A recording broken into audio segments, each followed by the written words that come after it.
Well, hello. This is just a quick little video, hopefully quick, in response to a request that I've had.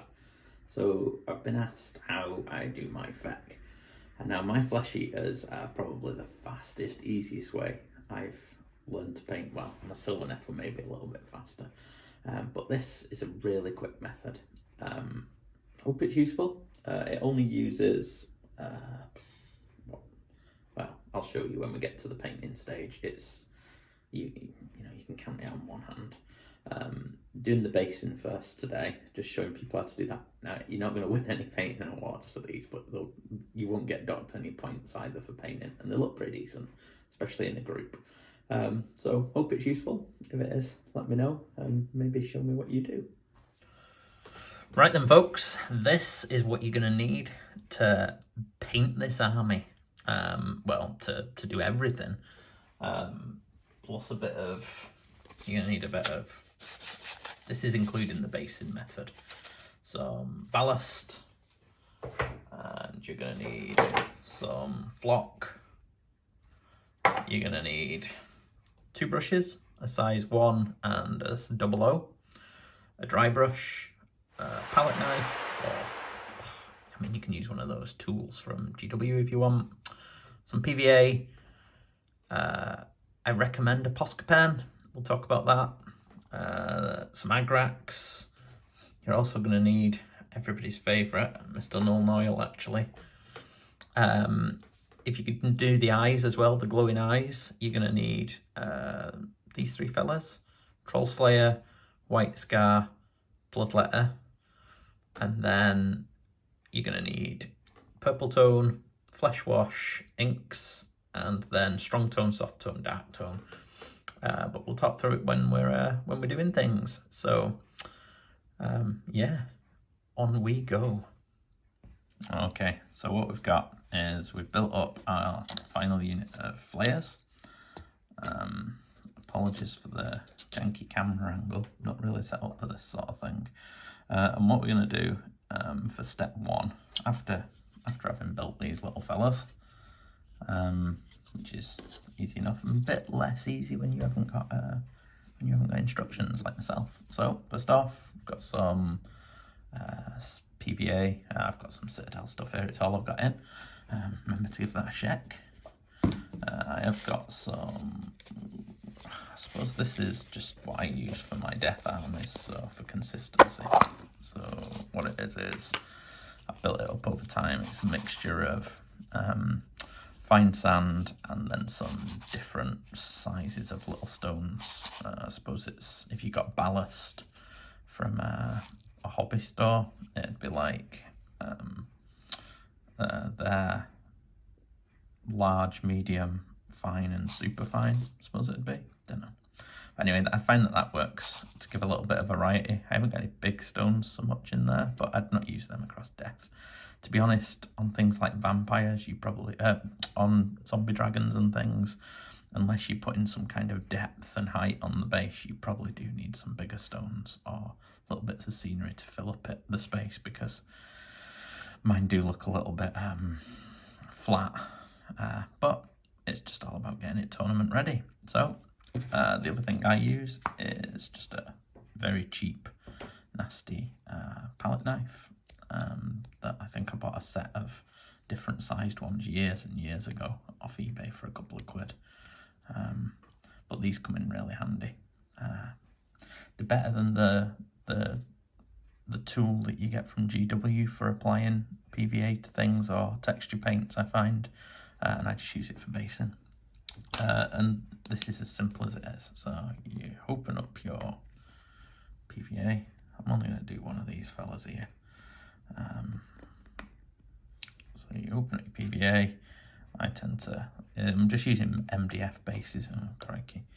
There you go, it's always the way. I'm using MDF bases here because for some reason, I can't remember what I've used my 50mm bases on, probably something to do with my ogres. I was rebasing those recently, and I'm imagining I stole the Flayers bases for my man-eaters and some of the characters. So I just do that, stick a few blobs on, easy done. Try and keep this so that you can see. And then it's just a matter of spreading it, a bit like butter or whatever. Trying not to get it onto the feet and legs and things. It doesn't matter if you do, it just means that they get little bits of grit stuck to them. Let's see if I can see that. And then it doesn't take long at all. So you just get a bit of coverage. It doesn't have to be deep. It doesn't have to be even.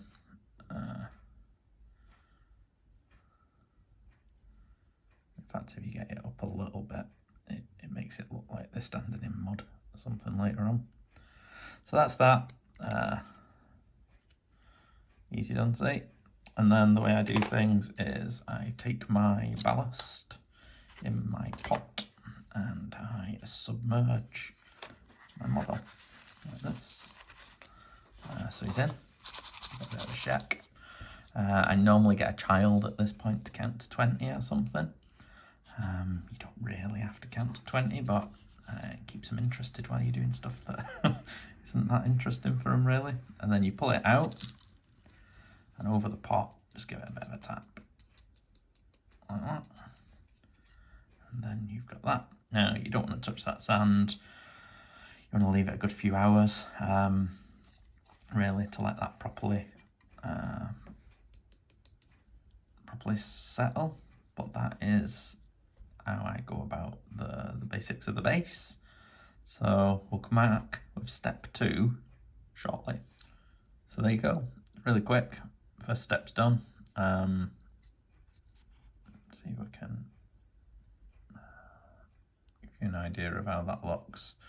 There is a bit of a mixture of sort of like just a natural scatter, I find, of stones that just sit on large open areas that doesn't look great, and some of them there's less than others, but we will be putting tufts on at the end, so those open areas can be broken down by that.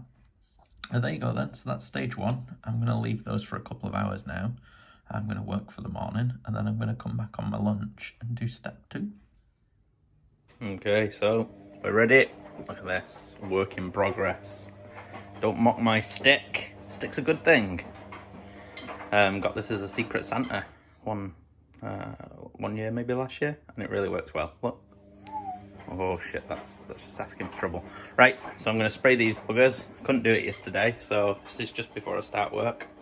Corax White is the spray of choice, and then we'll come back for the next stage. Okay, so here we are. We've got our flayers. They're all primed. Not gone too heavy on it, that's fine. We have now Nuln Oil, everybody's favourite. So let's move that so that you can see. This is ideal, really does stop those spillages. So I'm not going to show you all of these, but I'll just grab a quick one, give you an idea, and I'm going to try not to put myself in the way. So we've got our flayer. He's just been done white, and then all you have to do is literally whack on the black. So you don't have to be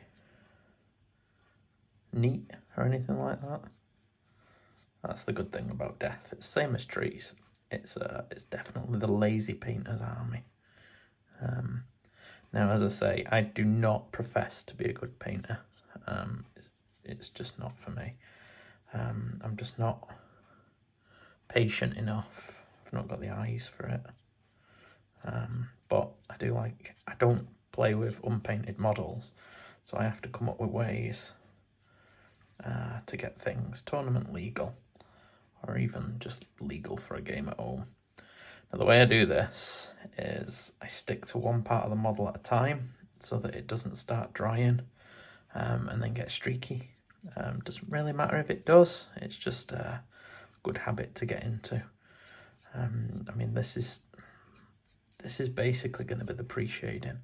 So all we're doing here is filling in those areas of white. You can see it's not a particularly slow or time-consuming thing. We are just literally firing it on. The more the merrier. It doesn't have to go wild. So the more the merrier. You don't want it absolutely thick. But this sort of amount is fine. You'll find when you're doing this, this is one of the longest parts. Well, this and then the next stage is amongst the most tedious. But all you're doing is getting your coverage. So that's that. I'll leave this running. I might stop speaking and speed up the time a little bit. So we can get on to the next stage.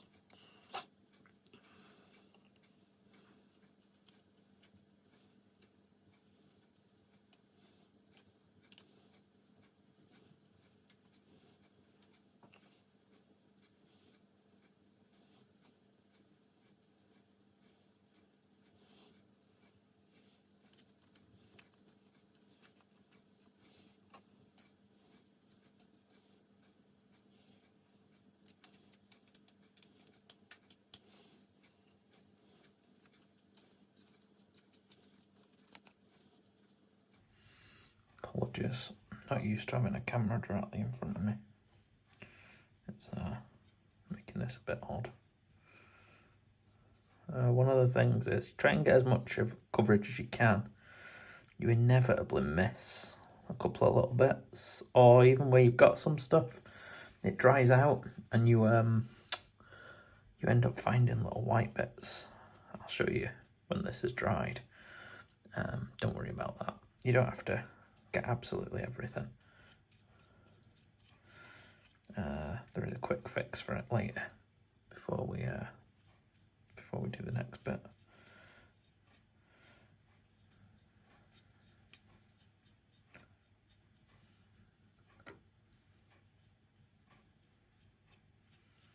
Yeah, so it's pretty thick, laid on. Now the next thing, and again this is just part of my laziness because I'm consistent. I then apply it to the base. So you go over the sand and all the stones.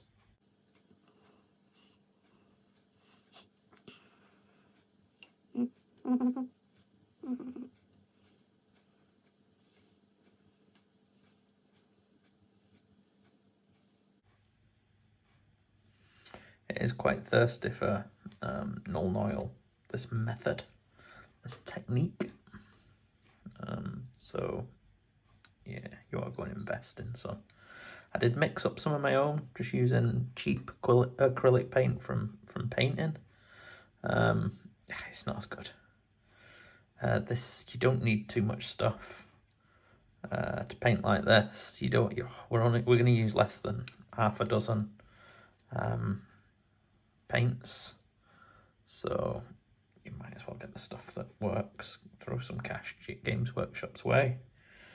So they keep making these models and things for us and supporting the game. There may be other. I do sometimes actually. There is an army painter, the dark tone, which is quite nice. But I find that null oil, you just can't go wrong, can you? So there you go. That is what we're basically doing.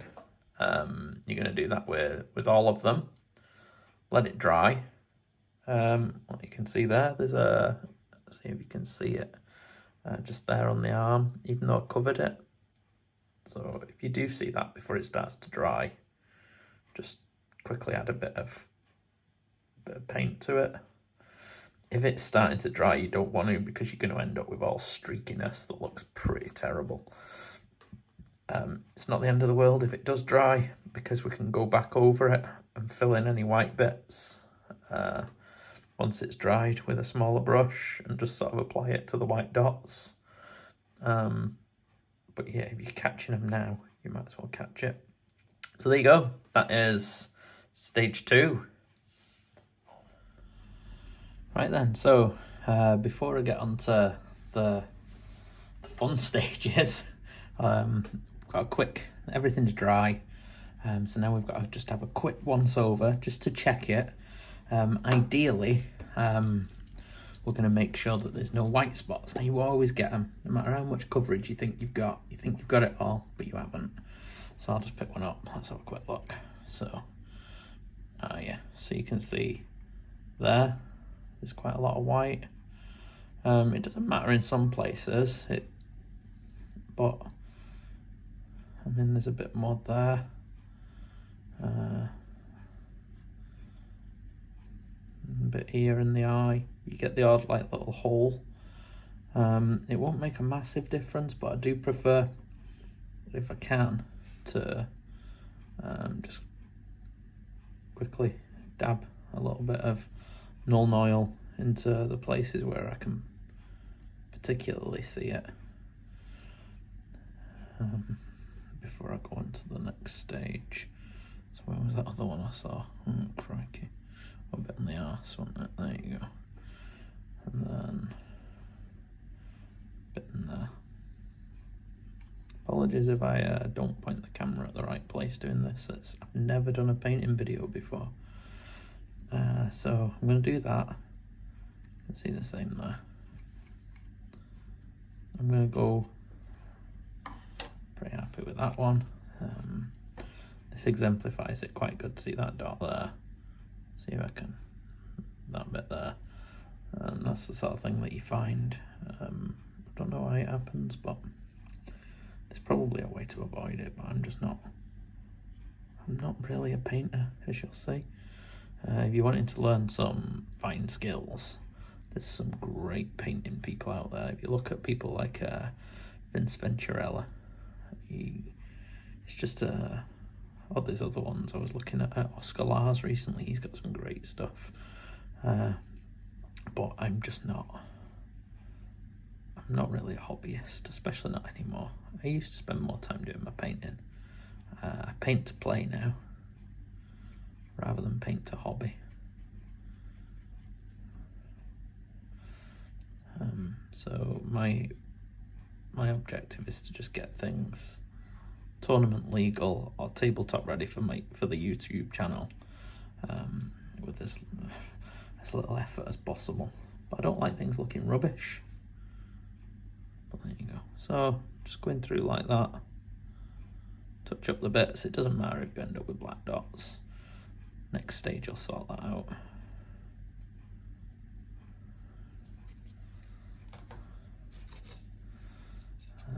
Whoa, shite. Again, like you can see there, you do think that you get everything. You're surprised how big some of the bits you miss are.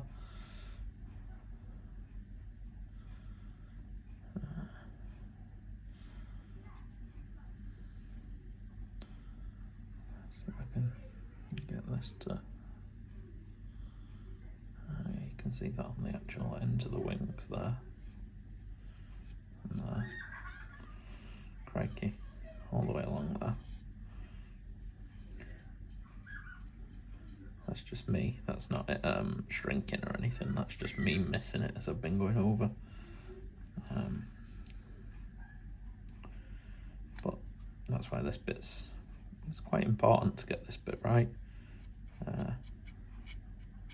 It's a forgiving technique, but it takes a couple of minutes to go over. So I'm going to do these other three and then we'll come back with the next stage. Before I go on, this is the last one, but I just wanted to point out, look at this, look at the state of this wing. There's this section, all that in there, and there's some bits underneath that I've missed. Yeah, so just be careful as you're going through them. It's easy to miss.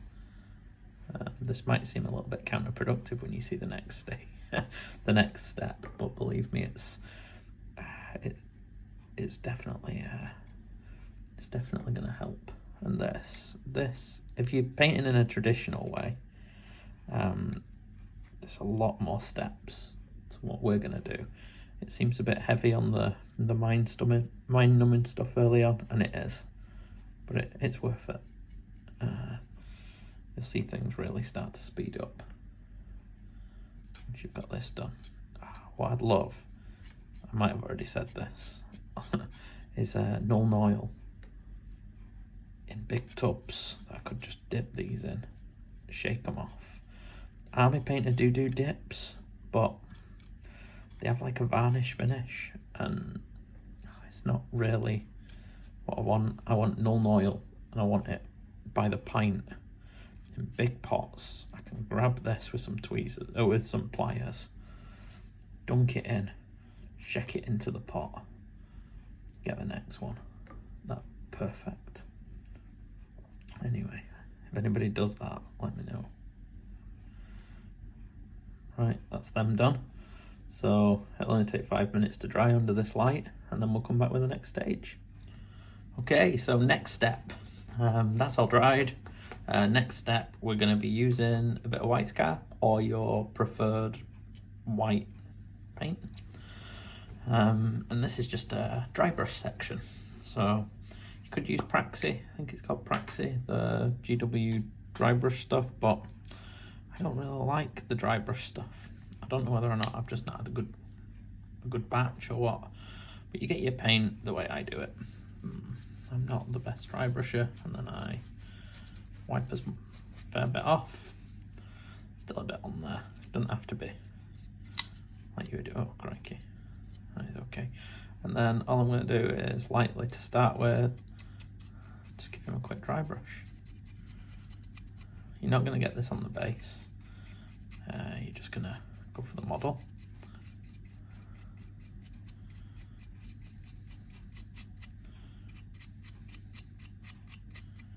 So if you think, well, why did you bother filling in the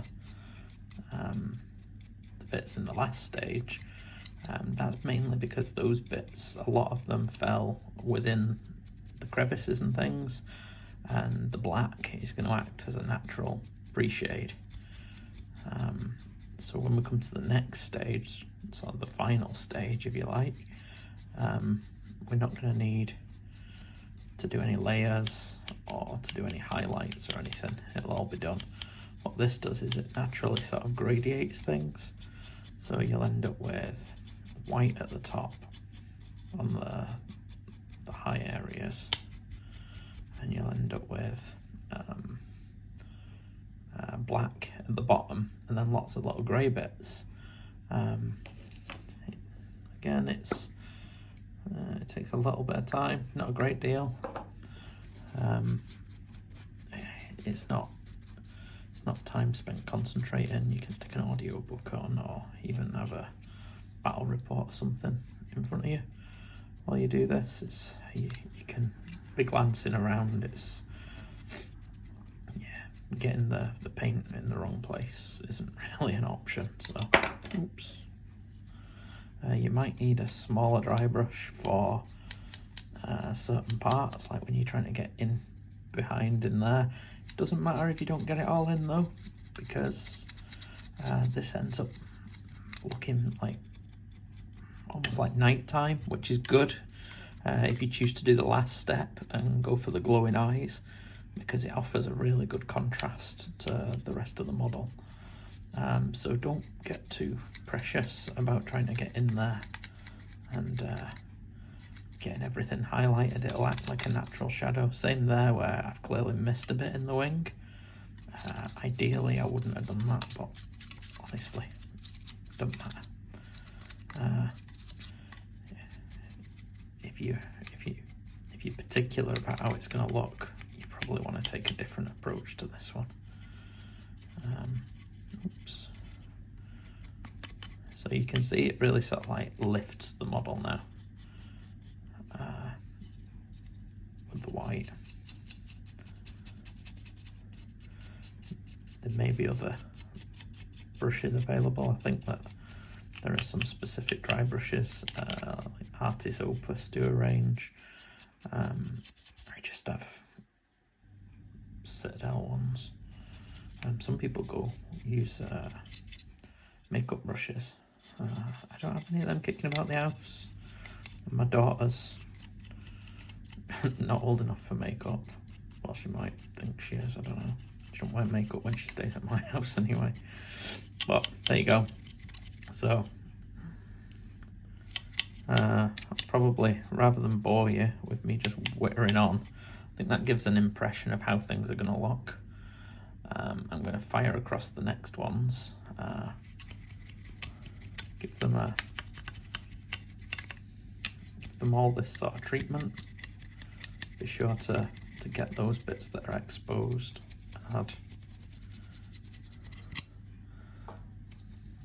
So you can see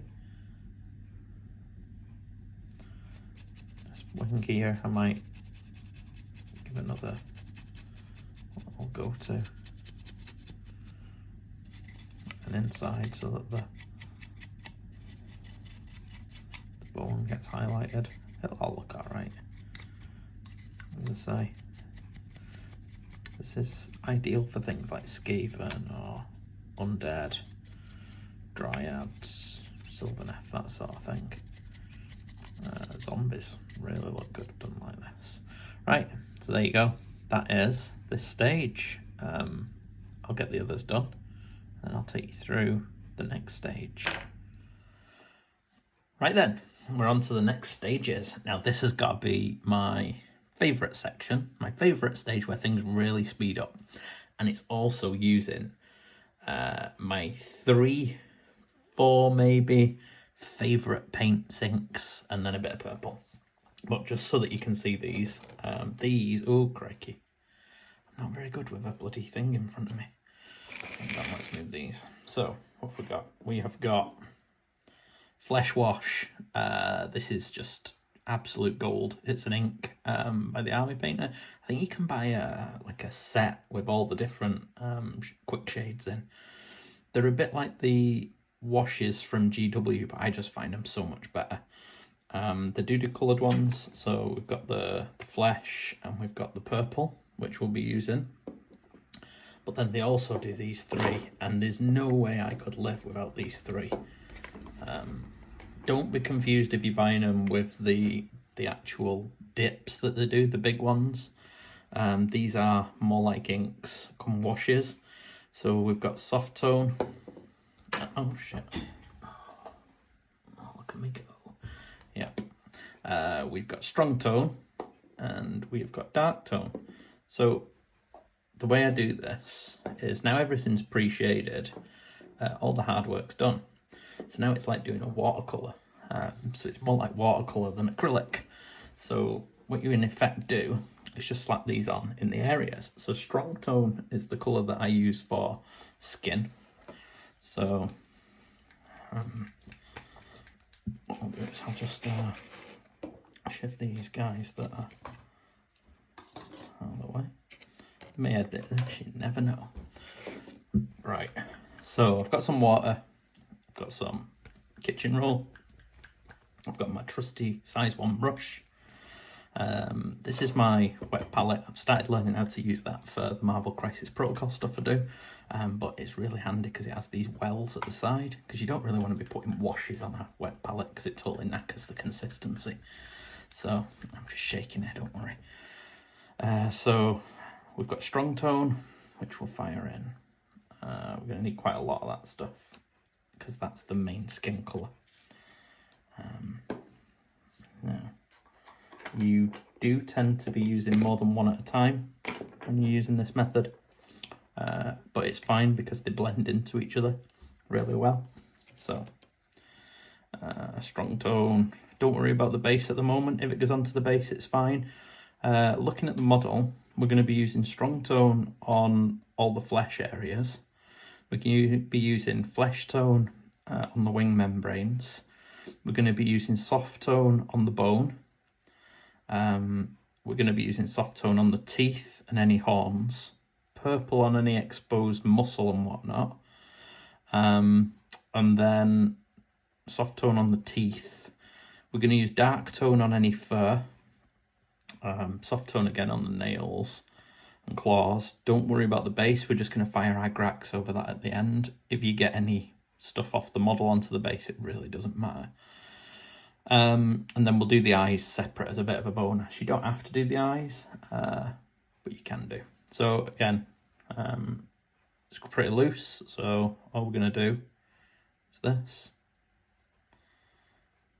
Don't have to be. You can go wild. Look how much I'm putting on there. It's absolutely wild. And if it goes into another area, don't worry. What we'll do is we'll come back and we'll go over it with the appropriate colour, and it'll just blend nicely in.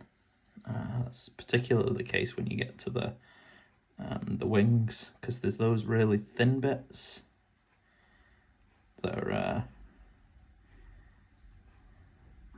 hopefully you can see this.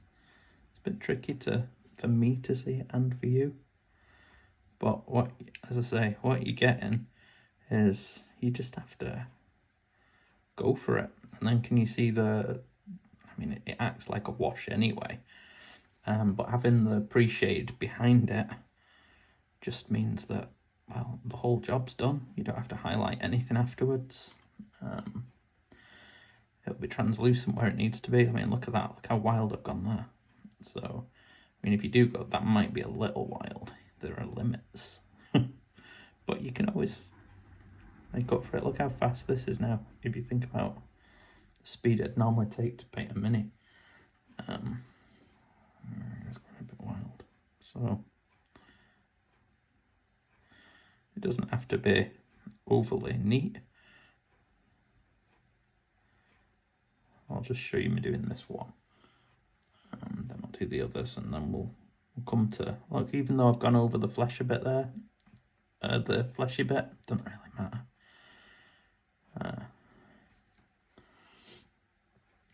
For these bits in the middle, it's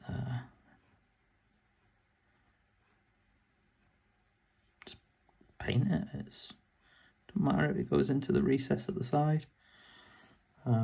We're going to be firing the flesh tone on there, which will blend in with it, and it's quite nice that it has a bit of shading in the corner.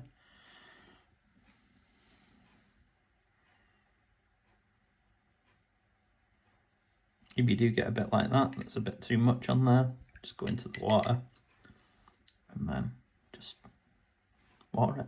It disappears. Ta-da. So let's have a look. Let's get the butt down and amongst him. Doesn't matter, as I say, if you go into where the fur is, because the dark tone will just blend in with it.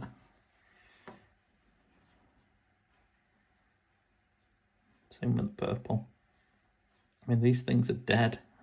Well, they're not dead, they're mordants, I suppose, but it really doesn't matter if they're a bit patchy. When I'm doing zombies and things, I do this, but I do it maybe with the flesh, and then I'll just hit it while it's still wet with greens and sepias, just to make it patchy and natural looking.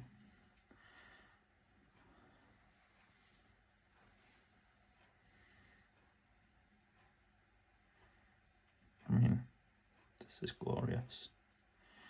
And it doesn't look bad at the end. I mean, like I say, you're not going to win best painted unless you're in a small place with very limited competition.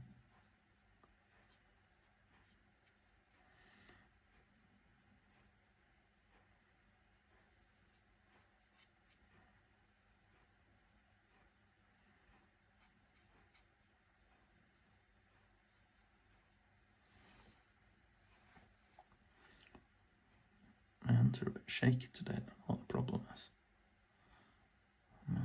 Obviously, getting old.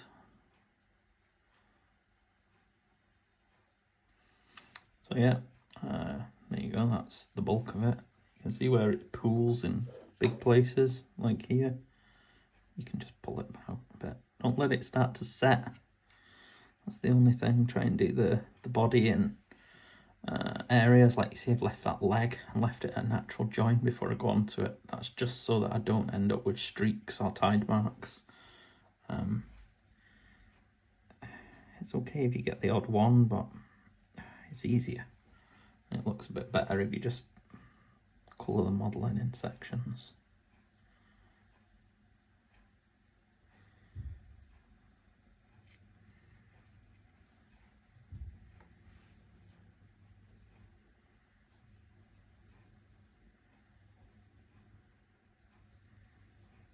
So this is Shane, one of our, actually he's now a VIP patron to the channel, thank you very much. He'd asked about this. I think he's wanting to do a Soulblight army, and this will work fine for Vargeist. I did all my direwolves like this as well, they look pretty cool. But yeah, you can apply it to most things. One tricky bit here, which I really don't like with Flayers in particular, is just the inside of some of these wings. It can get a bit fiddly to find. But as I say, it's so forgiving. When I paint other armies like ogres or whatnot, and you're using layers, you're having to be so much more precise. I've not yet mastered contrast. What I'm imagining actually is that this approach, using contrasts instead of inks over pre-shaded models, would work pretty good. So there you go. You can see I've done all the skin. So what I'll do next is I'll grab the next one that's close to hand. I'll probably go with purple actually, just because. Why not? Oh, hang on, there's a little bit mist there.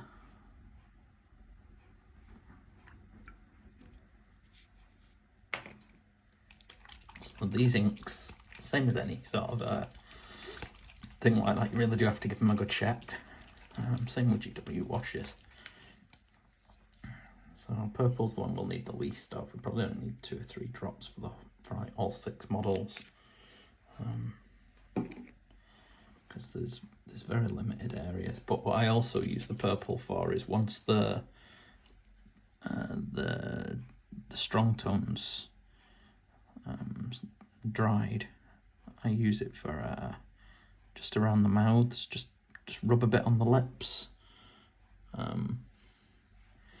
If I'm doing vampires or something, or ogres, I'll just stick a bit on the knuckles, like really watered down. As well, just to add a little bit of variety and realism. So yeah, you can see I'm not really caring if it goes a bit outside the bit. It's kind of overlapping there onto the flesh. Really doesn't matter. So that's the purple done. So I won't put it on the lips just yet because it's probably still a little bit wet.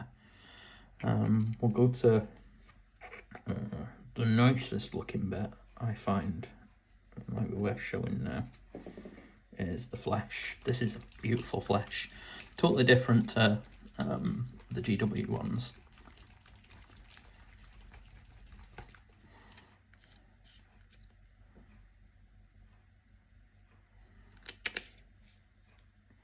It's just like a flesh wash. As I say, they come in a pack. I think you get 12 or so, and they're only a couple of pound each, if that, if you buy them in the pack. So the way we're going to do this is just like that.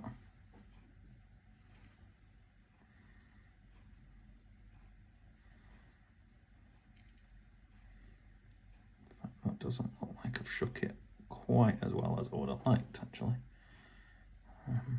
I'll do this one though. Maybe shake it a little bit more for the next one. You can tell when you've not shook something quite well enough.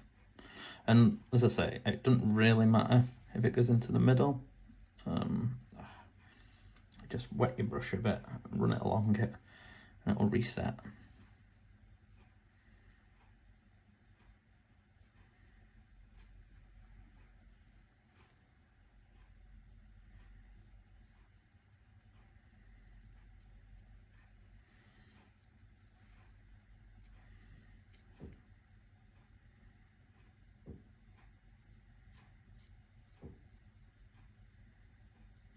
A bit much there. Run the brush over. Perhaps stick it on that bit.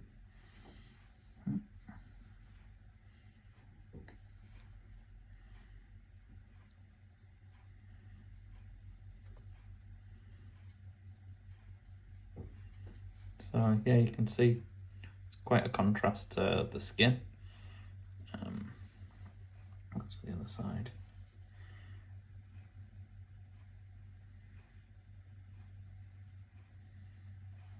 I think looking at how long these videos are taking, this might be a lot longer than I thought. Don't know if anybody's even going to make it this far through. 5 points if you do. Alright, so you can see how that's looking. What I might do is pause it, fire across, and then come back when I've done the wings, so you're not watching me paint a full model. Okay, so I've fired that in. You can see there's a little bit much pooled in at the back.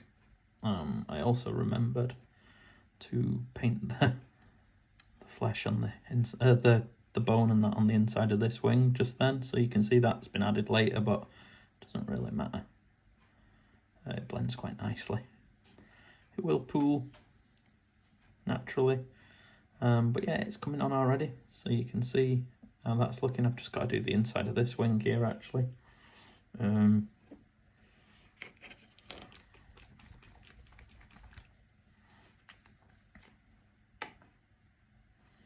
It's quite thirsty. It's quite thirsty. I find Corax, you go through Null Oil.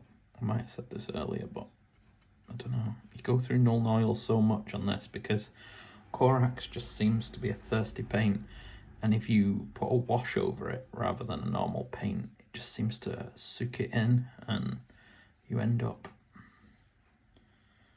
using loads. It's like when you're putting it on sand, like the bases. That's obvious.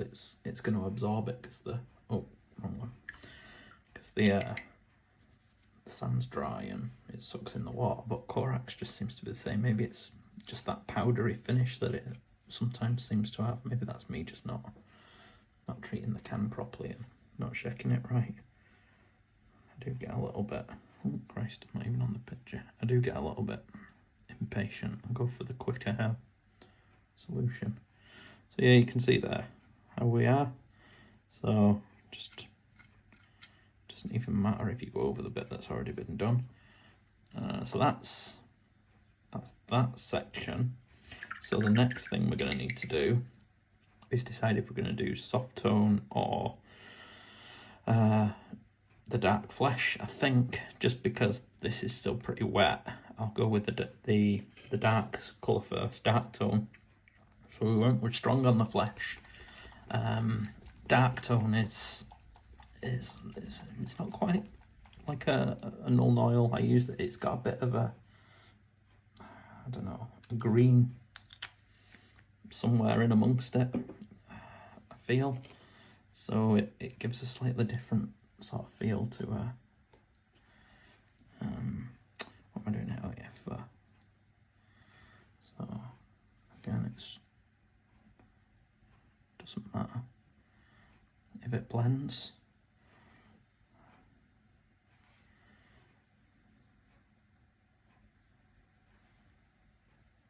I've actually put so much strong tone in my pot here. I could probably do a full army with that much strong tone. But yeah, so there's the fur done.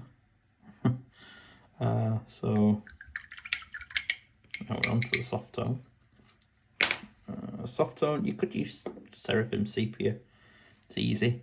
But this is just a little bit more desaturated, and I don't know, I just like using the combination of these different things. I mean, what these are really for, these tones, is you paint your mini with base coats, and it doesn't matter really what colours these go over, and you're supposed to really apply these over the top of paints, and it just naturally shades. Soft tone's glorious. This one, if you put this over a base coated mini, or a mini with a base coat and a rough highlight, it just ties the whole army together. It looks great.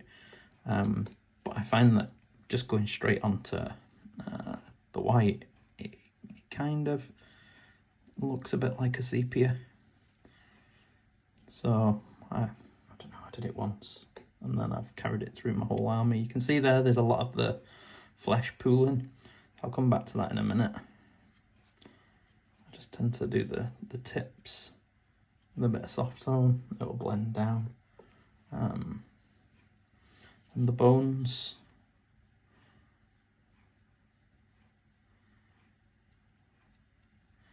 doesn't really matter if it mixes in with the purple, just makes it quite nice.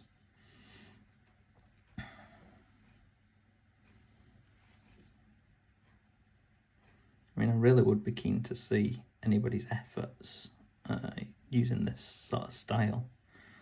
I think I originally saw the style like this years and years ago. I don't know how many years ago, but it was on Warseer, and it was when the Citadel washes first came out, and somebody was just painting full minis with just the washes.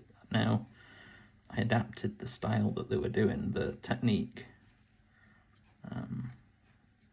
but it was very similar. I think they were using it on Tyranids, and so it was on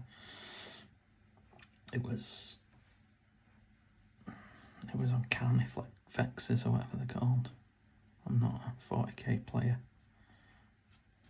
That's just pooling a little much down there. Doesn't really matter, but right. I think, oh no, there's a bit on, I forgot the claws, so again, it's so different to painting. The only way I can describe it is it's like the difference between watercolour and acrylics if you were to paint a picture.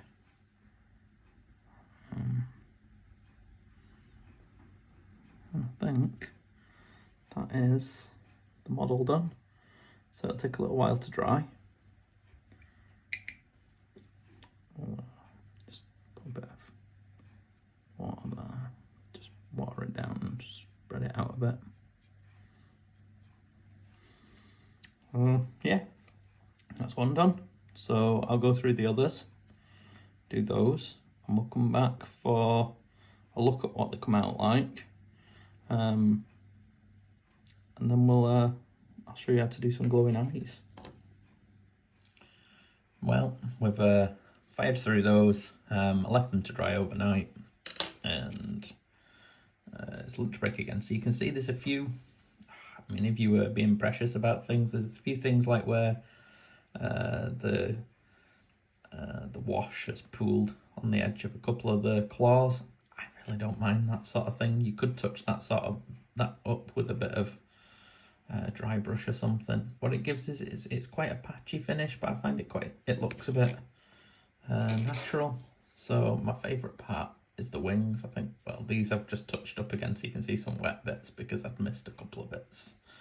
But I think that, I mean, under close scrutiny, they don't look perfect by any means. But as I said, this isn't a way to win a painting competition. This is a way to get an army on the table fast.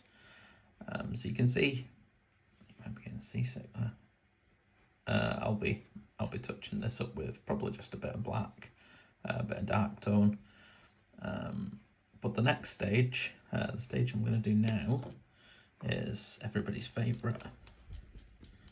We've got Agrax. So very quickly again, this one. There's not much left in this pot, so I'm just going to be dipping straight in. Bit of a not wet brush, but a damp brush, and all we're going to be doing is very quickly. Oops, not even showing you. Just go across over the base. The black doesn't quite give it an earthy look. This is in a really awkward position. There you go. So what happens with the brown is when it dries, it just starts to look a bit like nighttime. So you go over everything. I always do the eyes last on any model. Well, I do tufts last, to be fair. Eyes are the last part of a model I do. But realistically, you want this bit done It doesn't take it only takes a couple of minutes to fire through a unit. As you can see. So I'll just do this one. Again, this is, you could do,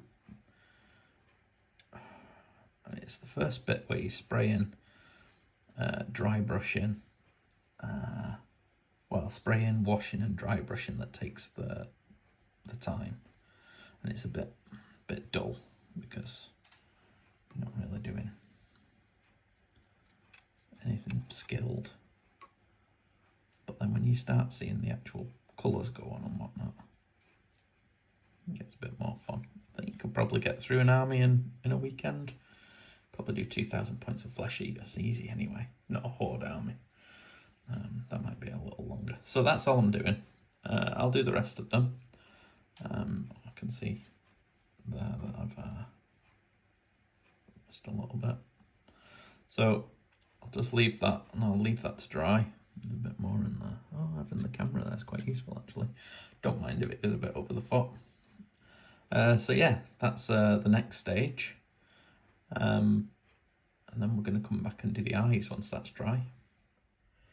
Well, we're in the home stretch, folks. So that's the base is dried, and what it's done is it's just darkened things a bit. So the actual models themselves are slightly lighter, as you can see. We'll tidy up the bases last, but next it's time for eyes. Now, yeah, so eyes. For this, we're going to need some Troll Slayer. We're going to need some White Scar. And this stuff is gold. If you can still find this, get it. I have a few of this, well, of all the different colours they did. I absolutely love this stuff. Most of my models that have glowing eyes, my Death Rattle and everything has glowing green eyes, and my Orcs, my Iron Jaws have glowing green eyes. So yeah, now this is one of the very few times where I use a double O brush. Most of the time I use a one for everything, apart from a wash brush or a dry brush. But when I paint eyes, I want a smaller tip. So we're shacking up our pots, and this is how we're going to do it. This is probably the only time in this whole process where you have to be a little bit careful. Now I'm going to be a heathen. I'm going to go straight into the pot. The tip, just the tip, folks. And then see if I can do this so that you can see. So you get your model. Hopefully I can focus on the eyes. It doesn't matter if you go beyond the thing, but what you're wanting to do is paint what would be the white of the eye. And you're going to use this Troll Slayer. It doesn't matter if it goes on a bit thick. In fact, normally I'd probably have used something a bit different. Like I say, if it goes a bit out like that, doesn't really matter. This is just the first step. Now I find, because I'm right-handed, that when I come to do the right eye, I have to turn the model upside down. Otherwise it ends up all over the show. So again, we're just going to go into the eye socket.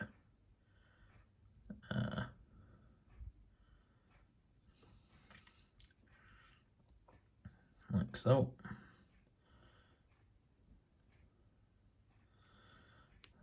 And then while we do the other ones, that'll dry. So we'll work our way through them.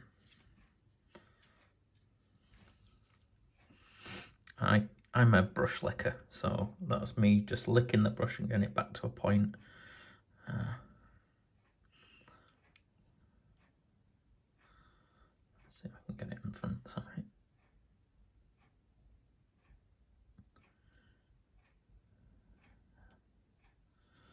As you can see there, I'm going a bit intentionally with that one, a bit beyond the eye socket. can see. That's okay. A bit beyond the ball, sorry, into the wider eye socket.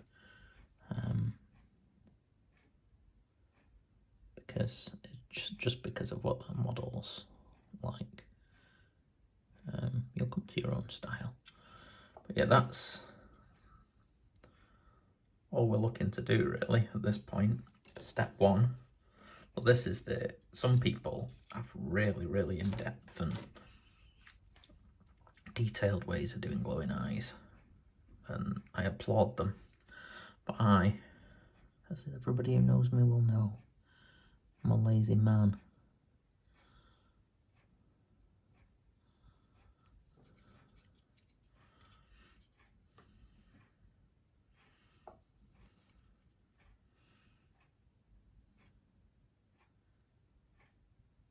Oh, thankfully I'm not shaking it like yesterday. Don't know what the issue was with that. Maybe it was because I'd not eaten. So yeah, you can see those there. That's all I'm trying to do at this point. I'll not bore you and do all 6 eyes, but I'll come back when I've done them. Okay, so I've just finished those. They're not even dried.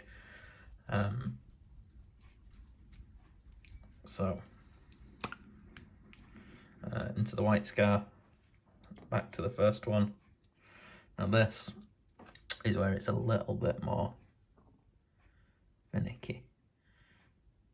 So at this point, you really are just taking the tip, and what you're going to do is just put 1 dot roughly where the pupil is.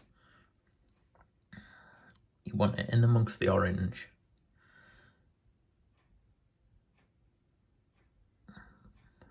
Just a dot like that. Then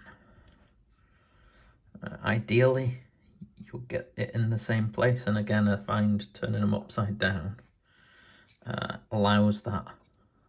You can line them up, and all I'm doing is just touching it, so you can see there there's white dots. Yeah, so I'm going to do that with them all.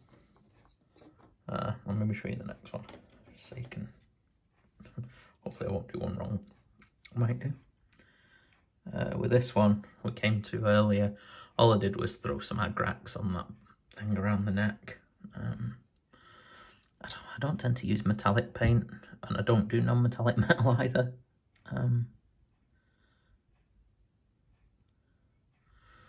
So again, it doesn't really matter if it's not central. It doesn't really matter if it's right on the thing, but you want to try and get them looking in the same way. It's not as bad as if you dot an eye and make them cross-eyed like a normal iris, but actually these are not too bad because you can see there that the models actually have like pronounced eyeballs, which is what I'm going to be colouring. So I'll do the rest of them and then we'll come back with the next step.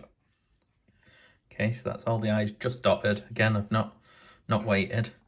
This is the first one I did, so it's quite subtle, this one. You'll see with the later ones that I've gone a bit bigger on the eye. Now here's what you do next. So you're just gonna put a drop of the red. Then you get your model. You're just gonna hold it over the socket and it's gonna go in and pool like that.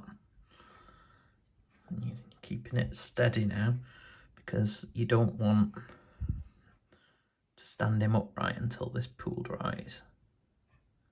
So you put another one in there, so it's just a pool. And then you've got to try and find a spot where you can stand him on his back comfortably so that the red doesn't run out of the eye sockets. Oh, that's me messing with the light. Oh, crikey. Luckily it's not run out, look. Oh, can you see? It's not run out, so just gonna pop him there. Should be okay. It won't tear out. I didn't put too much. Sometimes you can overload it, but it's as simple as that. So you're getting a drop on the end. You can see here this guy's got more pronounced ones. and you're just touching it to the eye socket, and then you're turning it,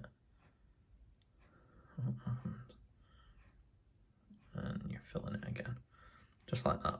That's all. It's easy. Then you balance him like so.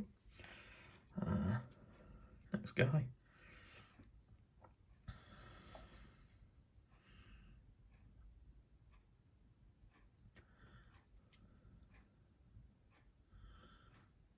So yeah, you're literally just dropping it in.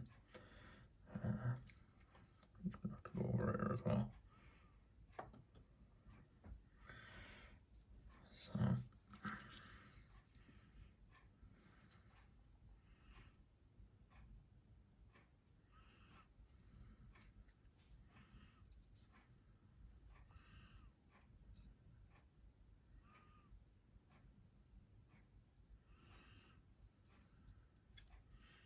let's see. It doesn't take too long to dry, especially not if it's sitting under a lamp. But yeah, you do need to try and keep it upright until then. Otherwise he'll have red tears running down his face. Or she. Boom. Boom. Oh, did that off camera, sorry. And last one, I'll try and do it on camera. This one I'm quite happy with, the eyes. They're similar to my other ones I did. So yeah, it's just a tap. Maybe I'm going to be, no I'm not. I was going to be bold and just be lazy. But I'm not that lazy. And then fill up the eye socket, like so. Okay, so I'm going to put that there. I'm going to leave them about 10 minutes and we'll come back. Right then, that's all dried. Let's see if we can see what these look like. It's a bit tricky actually under this light. Having a bright light, it looks a lot different to my eye. But these look, as you can see, they look like they're glowing. It's basically because the red just makes them really bright orange, the white bits, and then takes down the orange slightly, and then it's to the bits where the orange didn't extend, it leaves it red. So it does look very much like it's glowing.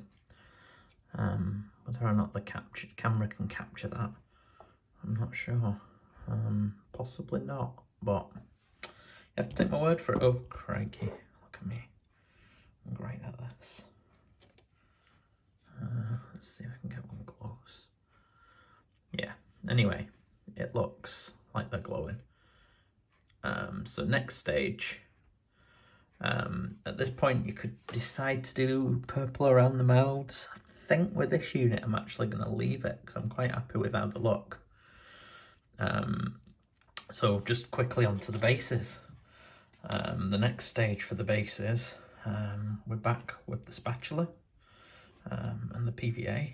So you can just put a bit on the spatula, grab your model, and I stick some. In fact, I'm thinking let's just have a way with that and go straight in with the thing. Put a few blobs here and there, and then spread it out. This is just old school basing. It's because a lot of my death is, it's very much it's before they even had adhesive tufts. So you do that, you stick it on, then look, it shows you how old it is. This army, my death, scorched grass, which is lovely stuff. So very similar to the basing, you just pop it in. The idea being that you bury it. I can't really show you without obscuring it actually. But what you're in effect doing is just sticking your grass over the PVA, like so. And then you're just going to give it a second or two, well, a few seconds. Again, it's one for the children to count. I used to get them to do that all the time. And then you're just going to pat it off back into the pot. And there you go. That's going to take a little while to dry, but I'm going to do the next lot, and then I'll show you the finishing touch. Okay, so that's all done. You can use the bigger stones as guides and just kind of, I think less is a bit more sometimes, but just stick a few tufts on the flatter bits. As you can see, it means that they're all individual, but they kind of tie in with each other. And when you do it across the full army, it looks quite nice. And then the last thing, this is a tip from our podcast co-host, Liam. Posca pen, get one. In particular, the 8mm chisel. It is an absolute time-saving machine. Look at this. It's maybe more efficient on a standard GW base rather than the thingy, but it's not just a marker. It has actually got acrylic paint in there. So all you do is just edge it on a normal base, like a GW base or a Marvel Crisis Protocol ones. It's so fast. There's no streakiness. There's no loading of brushes. It's as simple as that. And black rims on your bases always. Oh, I don't even think I showed you that. Let's do it. Actually put it in a place where you can see it. So yeah, look at us go. On a GW base, you just literally straight round. The MDF's a bit coarser, a bit thirstier than plastic because it's wood. You can see I'm doing this while the static grass is still wet, so it is picking a bit up, but that'll just brush off at the end. Anyway, there you go. That is using, 10 paint, some tabletop ready, tournament ready flayers that anybody can paint that. And it doesn't look terrible. As I say, I mean, if you're wanting to just get some games in, get an army on the table, maybe this is the way to do it. And if not, at least give the glowing eyes a try. Works well. For the green ones, I use moot green with the dot of white, and then the green glaze. Yeah. Anyway, hope that was useful, folks. I'm going to finish these. This is now Tuesday, and I think I'm going to play with them on Thursday night for our battle report. So wish them luck, and take care.